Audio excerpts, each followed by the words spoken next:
Hey everybody, Will here, just in time prepping. How's everybody doing this fine Sunday? Hold on a second. I want to have me a popsicle here. Kind of warm and humid out today. So, today I want to talk to you about a couple of different things. We got a lot of stuff going on in the world right now. I've already harped about that, so I'm just going to try to stay away from it. But what I do want to talk about, and kind of important, is some of the things that maybe you should carry around in your supplies. It could be your bug out bag or your bug in bag or whatever you want, or just a box of supplies off to the side. Doesn't really matter about it. But I don't know if everybody even thinks about these things, so I'm just going to go on with it, and then we're going to get into some really good heavy stuff. And one of the things that we should think about is maybe throwing some of these babies here in there, because they could come in handy for lots of things, fastening things. Could even probably, if you thought about it, make a fish hook out of it or whatever. And so, paper clips, they have different sizes and shapes and colors and whatnot, so, paper clips could come in handy for bug out, and, they're kind of lightweight. They don't weigh nothing. So, oh yeah, by the way, this is another one of my shirts that I'm going to be giving away, so think about that. Another thing, let's see what I got here in my little pile of goodies. Here, check this out. How many of you have thought about maybe putting some nails in, a nail or a couple of nails or a few nails, because you can do a lot of things with a nail. I mean, since the beginning of time, they strapped everything together, lashings and whatnot. But think how easy it would be just to have a few of these around. You could even smash them down and make other stuff out of them. Smash them down, maybe make some pins or something that you need to pick stuff up with, or you could even pound them into a tree and make a way of making your perimeter, it was right on the tip of my tongue, your little safety net, your triggers and stuff, booby traps, there we go, booby traps.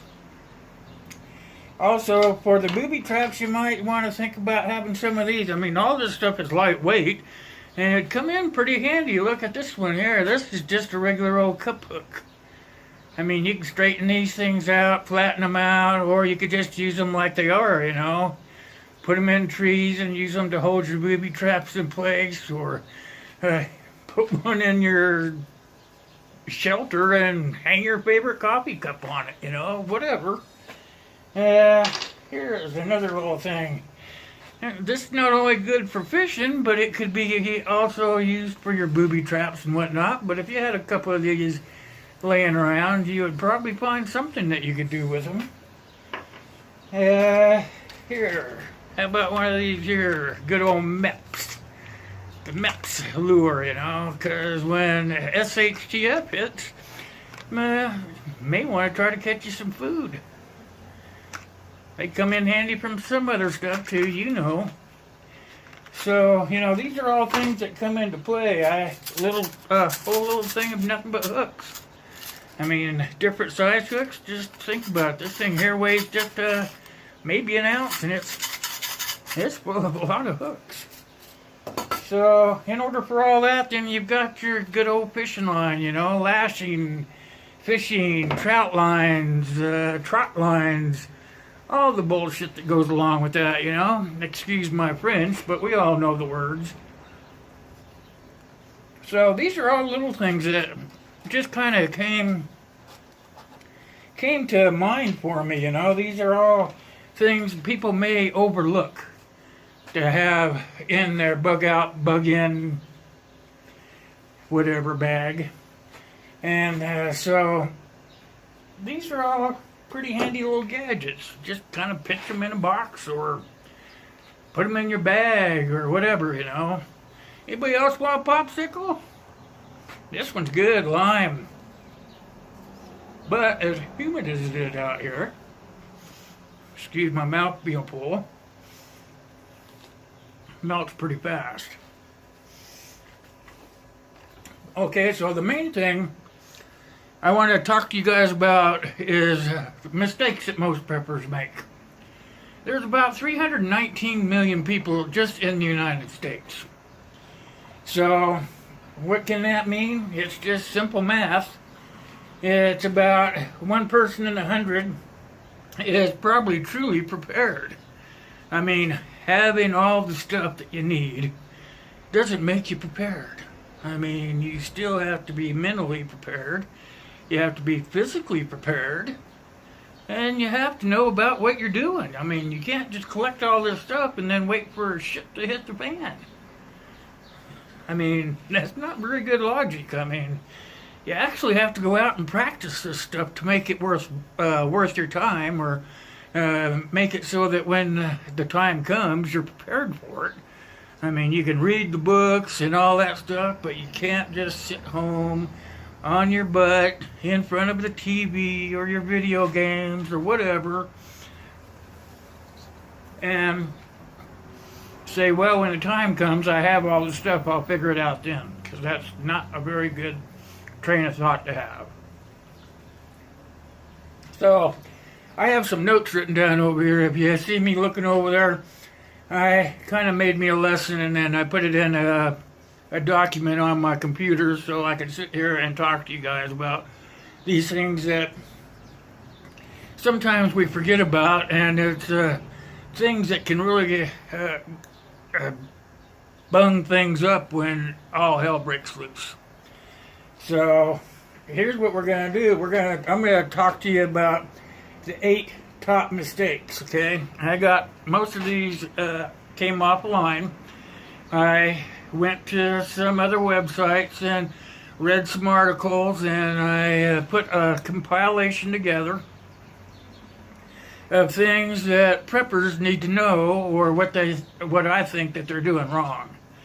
Things that they need to think about as they go along preparing for when shit hits the fan, because there are a lot of different scenarios for when shit hits the fan.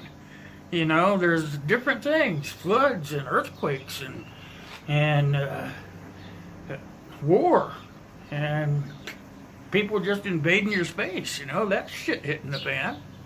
So these are all things that we have to think about, you know. So number one is what I just was talking about, you know, is collecting all your stuff, but not actually practicing your survival skills. And that's pretty easy to do if you think about it, you know.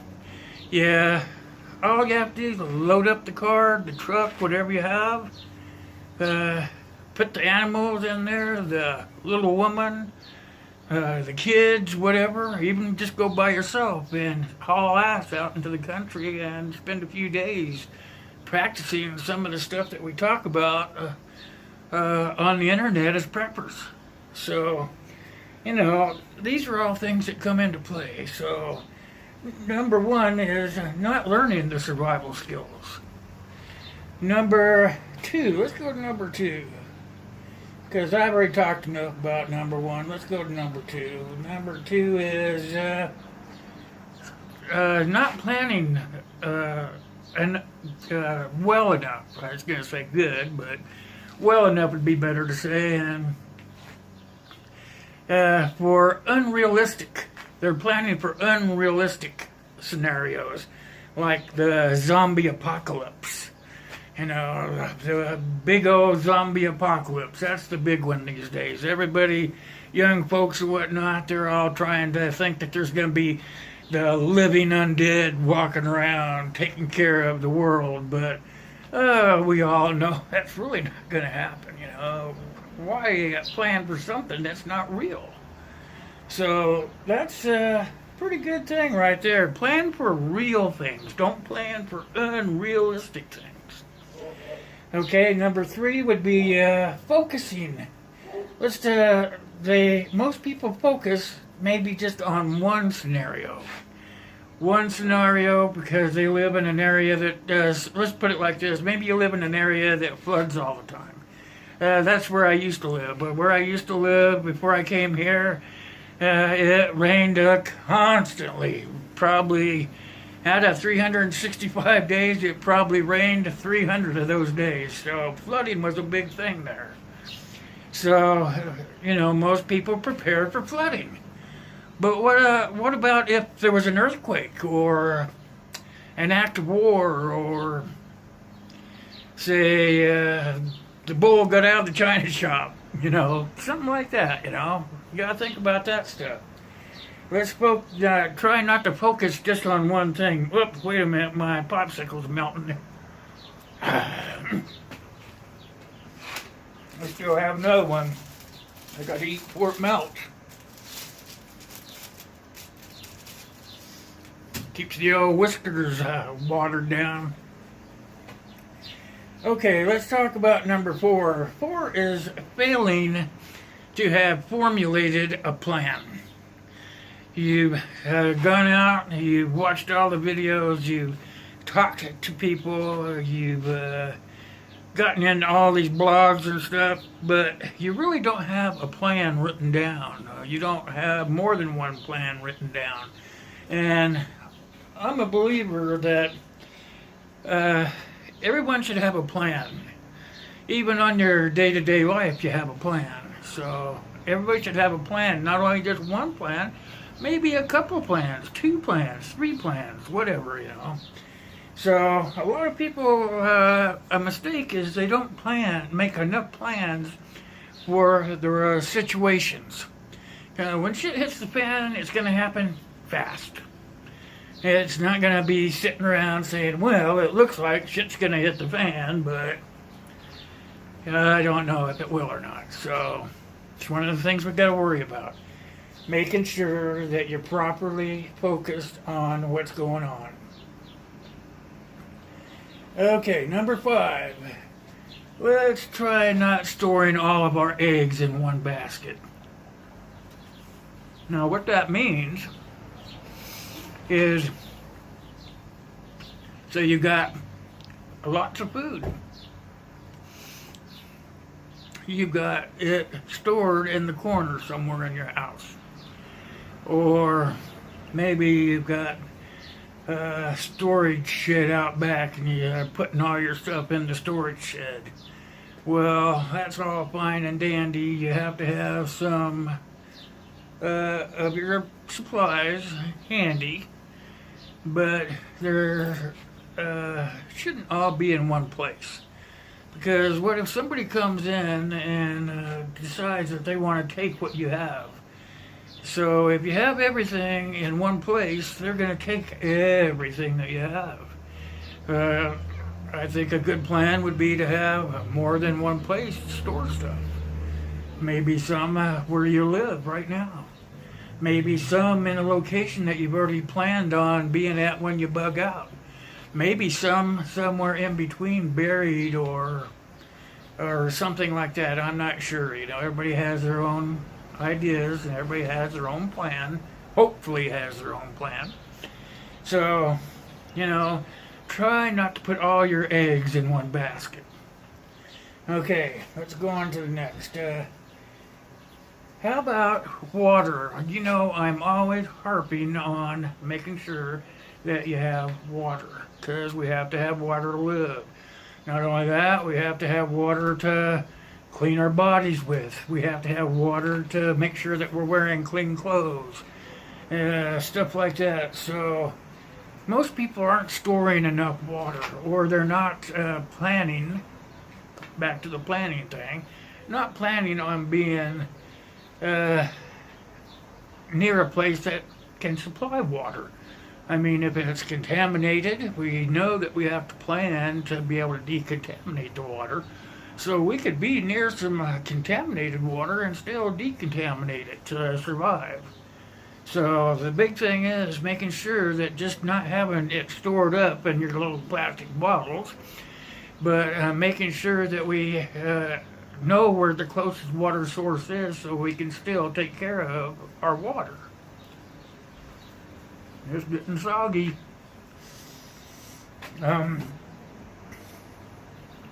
Let's see what else I have here for us. Dang computer. Okay, making sure that you have the water filters or the tablets or some way of purifying the water. And we need to make sure we have that. Also, we know that we can only survive for 2 or 3 days without water, and then our body's going to slowly start shutting down. So here we go again, making sure we have all these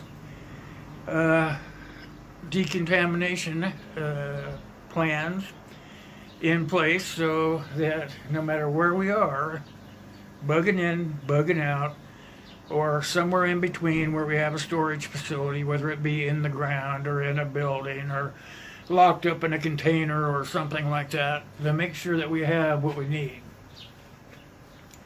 Okay, down to 8. We're down to the very last one. This is failing to rotate your food. Now, we all know, even the stores know this, that you have to rotate your food. The newer food goes at the back, the older food goes at the front. And the expiration dates, and we've talked about this before. Hold on a second. There, get rid of it once and for all.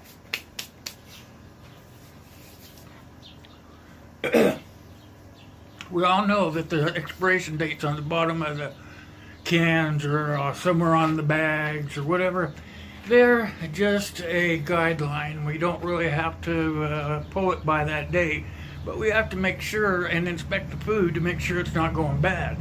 You know, look at your cans and make sure they're not bulging or rusting or somehow punctured or something. So failing to rotate your food supplies is another failure of prepping. And let's see, basically you gotta store what you eat and vice versa, and eat what you store.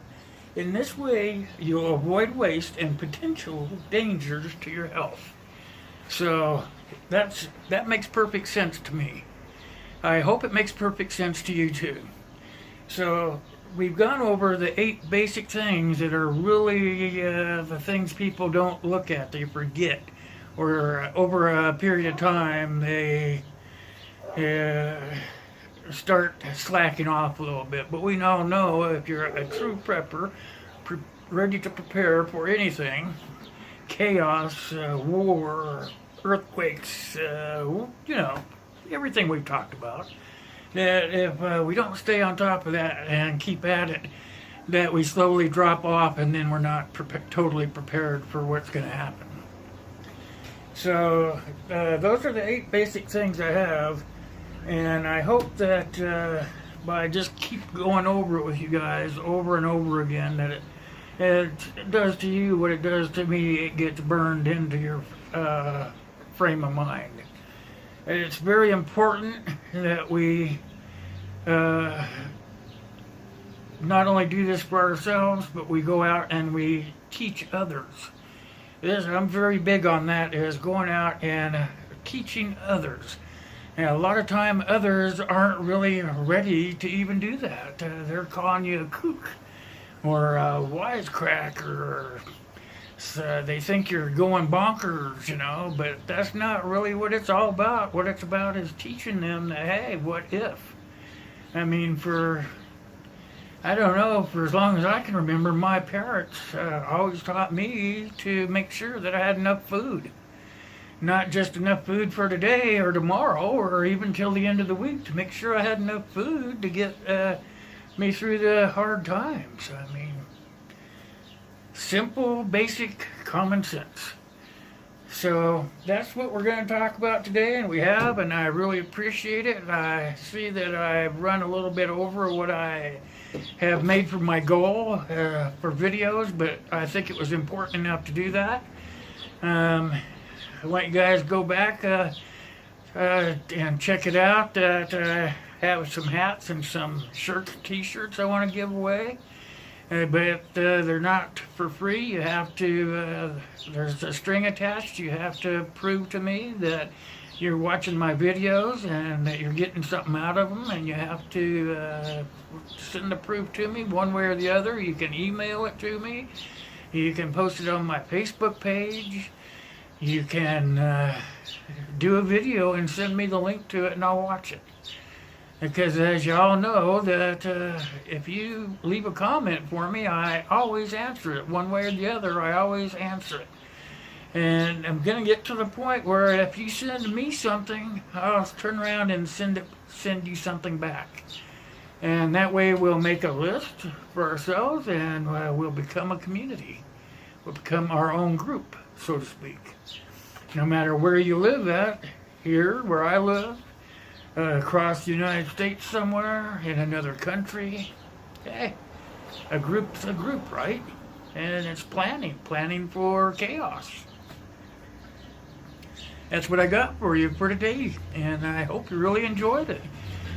Remember about the contest. If you don't know about it, go back and watch the video I made on what it's going to take for you guys to get a t-shirt or a ball cap. I'd love to send it to you, but I need you to do a few things for me to get that. So it's real easy. It's not don't have to be a rocket scientist to get one. Pretty easy stuff. T-shirts are nice. I got Betsy on. We're ready to go. Oh yeah, I took my concealed class and I passed flying colors 100%. Both on my shooting and my written part. So I'm ready to go. So I want you guys to leave some comments down below. Give me a thumbs up. If you haven't subscribed yet, do that right now. Share it with your friends. That's my big thing. Share the videos with your friends so that they can learn also and pass it along to their friends. So that's what we have for today, and I hope that you got something out of it. It was a pretty lengthy video for what I set my goals at, but I really thought it was worth it. So I think these hats turned out pretty good. Let me take it up. Let's see there. Came out pretty good. Just in time, JIT, just in time. And I put it like that on the hats because that way if you're wearing it and somebody sees you and they say, what in the heck does that mean? Say, hey, that's a YouTube group I subscribe to. And it stands for just in time. Just in time, just too late. That's what I always say. But I came from that environment when I was still working back in the day when they made it just in time production, you know. So they would just make the parts just in time to use them. But I found out that wasn't a realistic thing. But just in time was just too late. So, okay, that's what I have. You know, I'll leave some links down below of how you can find me in other places, and also a link where you can donate to, because I need money to keep buying the stuff that I show you guys, and I live on a fixed income because I'm on disability, and I'm not trying to make you feel sorry for me. I don't care one way or the other. A lot of people today can't afford to send money or support people. I understand that, but my important thing is that I teach you guys something. So for now, that's it. I hope you guys have a great Sunday. I'm going to be watching some Seahawk football here in a little while, and go Seahawks. So adios, till next time.